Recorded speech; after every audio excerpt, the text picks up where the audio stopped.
À la base, on a fait un fan film sur Star Wars The Old Republic, qui est un jeu en ligne sorti il y a plus ou moins un an. Et 2 mois après, il y a Diablo 3 qui est sorti. Et moi, je me rappelle, il y a une dizaine d'années, j'étais vraiment méga fan de Diablo 2. Et donc, au moment où il est sorti, on s'est dit avec mon équipe, punaise, pourquoi on n'en profiterait pas pour faire le fan film ?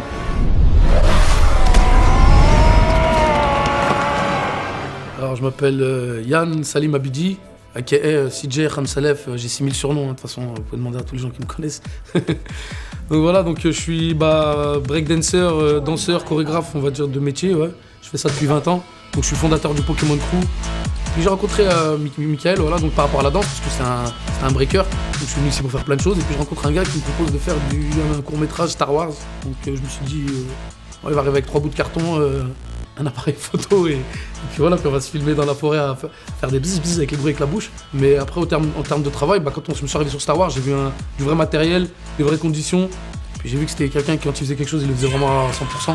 On va dire, on s'est trouvés, puis on a décidé de partir sur plusieurs projets ensemble, dont Diablo, voilà, le nouveau projet qu'on a fait cette année. Voilà, en espérant que ça cartonne. Pour moi, c'est vraiment tout à fait logique que ce soit lui qui soit le personnage principal de Diablo. Et comme il est un peu schizophrène en vrai, et qu'il y a une dualité entre l'armure et Norek, je pense qu'un schizo, pour jouer le rôle d'un schizo, c'est bien. Donc mon personnage, c'est Norek, donc c'est un paysan avec un passé un peu étrange, qui devient en fait chasseur de trésors et puis qui se retrouve possédé par Bartuk, assoiffé de sang et de pouvoir. Mais il y a quand même le côté humain de Norek qui revient et qui essaie justement de se battre contre Bartuk. Mais c'est un personnage assez complexe et c'est surtout quand il se transforme en un gros bourrin, ma spécialité.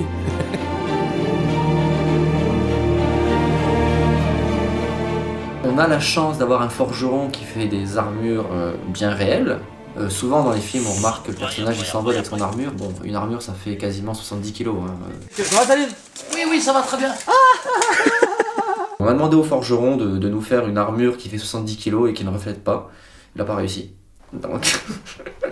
Et comme on tourne une grande partie des scènes sur fond vert parce qu'on n'a pas la possibilité d'aller tourner en enfer, j'ai pas eu les autorisations.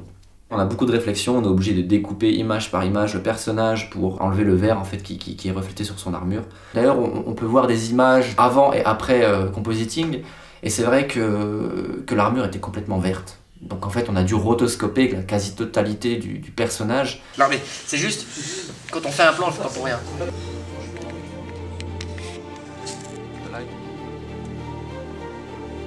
You had to, of course you will cut better, but... Voilà. Concernant la partie effets spéciaux, on est 3 à gérer chaque département des VFX.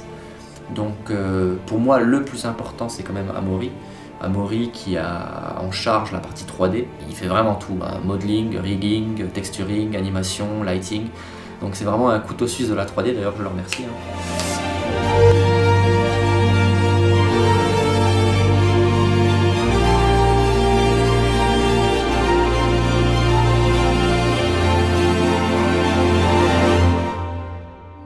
So a lot of these projects start out the same. I get whatever I'm working with the director and I look at the temp music and I check out what he has there. And in this case, he was temped with Diablo 3 score, and I was able to go through it and listen to a bunch of that and really draw from that and this awesome world of music they already had, and just try and write something that the director and I felt really fit into that world and really gave it this epic feeling that we really wanted to have for this teaser. I hope you enjoyed it.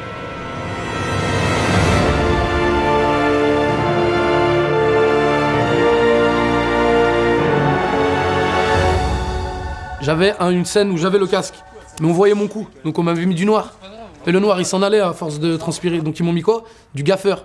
Je me suis retrouvé avec du scotch autour de la gorge pendant 4 heures, donc c'était sympa, j'arrivais pas à respirer. Et je me rappelle aussi de Vitalus avec son poing à la lumière, qui était toujours en train de regarder la light, et Mike avec ses doigts. Donc pendant le tournage, je voyais ça pendant tout le long. Voilà, donc c'était sympa, les flickers. C'est toute la journée des flashs dans la tête. Après, il y a juste Diablo qui était un peu relou parce qu'il a mangé tout le catering. Donc on s'est un peu pris la tête. Mais vu qu'il y a une scène finale d'un combat de moi et lui, on réglera ça à ce moment-là, je pense. Voilà.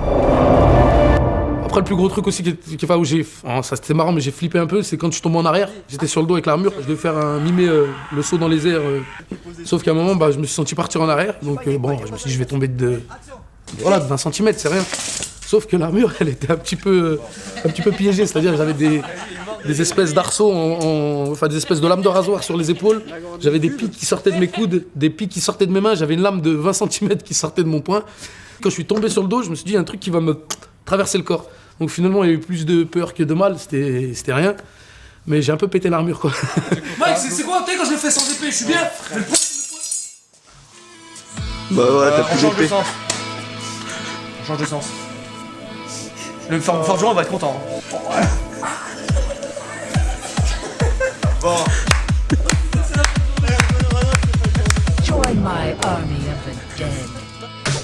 Mon métier consiste à faire tout ce qui est armure, donc armure différente, c'est-à-dire tout ce qui est armure en métaux, tout ce qui est armure en cuir, aluminium et côte de maille. Par exemple, on donne un croquis d'une arme, donc je peux la fabriquer réellement, une vraie arme, et je peux la fabriquer aussi en résine ou autre matériau, quoi. On va prendre une plaque de fer assez épaisse, donc en 6-7 mm, la découper au chalumeau. Après, il faut la forger, donc il faut la mettre à la forge, la faire chauffer, la battre un peu pour étaler un peu le fer, pour faire des formes dessus, et la tremper. Donc après, on la ponce. Et après, aiguiser. Si on a la tôle, tout ce qu'il faut, déjà préparé, 4-5 heures, c'est fait. Alors, il faut forger une journée complète. Après, s'il faut faire des trous, un mélange d'alliage entre cuivre, fer, pour donner du style à l'arme, après, c'est un peu plus long. Par exemple, pour le film Diablo, on est parti sur une armure gothique au départ. On a vu pour lui mettre un armement fixe sur l'armure, mais qui servait à quelque chose en fait, pas pour décoration, quoi. Comment t'en es venu à travailler avec Michael? Je l'ai connu sur un autre tournage qu'il avait fait. Puis à l'époque, il voulait du matériel, donc on lui avait fourni du matériel. Ça, c'est une coulevrine, on appelle ça, c'est l'ancêtre du fusil. Donc c'était poudre noire. Je te recule un petit peu, hein, ouais. Parce que plus c'est assez, plus ça pète. Ah ouais, là je savais pas.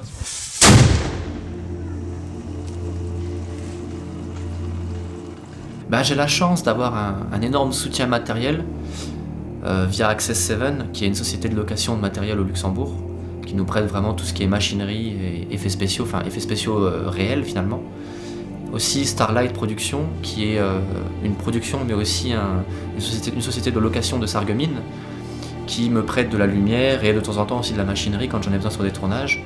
Et aussi Looping Video Prod qui m'a prêté son matériel vidéo, donc sa caméra.